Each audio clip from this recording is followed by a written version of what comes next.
Black Swan, The 12 Lessons of Abandonment Recovery by Susan Anderson. Lesson 1. The little girl is led to the water's edge where a dark, graceful curve on the horizon glides through the water, heading toward a flock of white swans who make room for its passage. It is a black swan who sails through them, gracefully turning this way and that until he approaches the little girl at the water's edge, calling her by a new name. "Amanda," says the swan, "you must find a spot within yourself so that I can speak with you." The little girl is sitting on a log next to the woman whose arm circles around her. She lowers her head and begins to go inside. She searches within herself for a spot amidst the disarray and dread that reside within. "Take your time," says the swan. "You must find the spot right in the center." The skirt of the woman begins to flutter in the breeze as she fades silently into the background beside the little girl. The little girl takes her hand from inside the woman's and places it over her own heart. She closes her eyes, feeling the woman's skirts fluttering across her knees. "Open your eyes inside of your heart," says the swan, "and listen to me."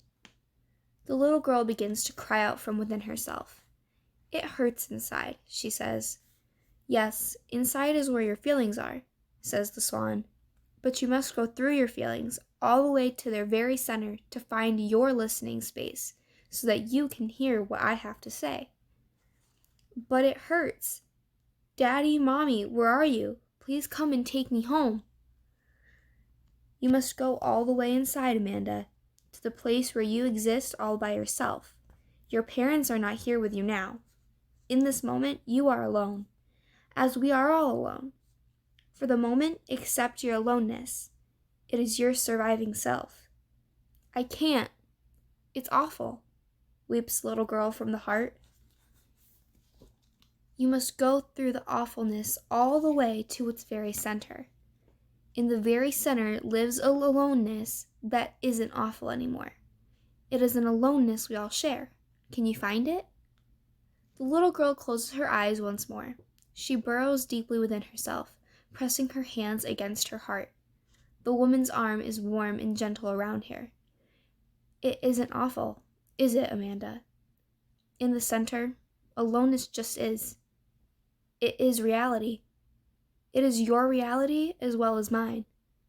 It is a sacred place, an alone place just for you, says the swan, beginning to make a turn in the water. It will be your special place to come to each time we meet. The little girl hears the flutter of the swan's wings and slowly opens her eyes. She can see his neck stretch upward as he gracefully turns a full circle. "I'm going to go for now," says the swan, "but I will always be here when you need me. Practice finding your sacred spot within, Amanda, will you?" She watches the swan turn this way and that as he glides gracefully away. "Come," says the woman, taking the little girl's hand in hers. "We'll return soon."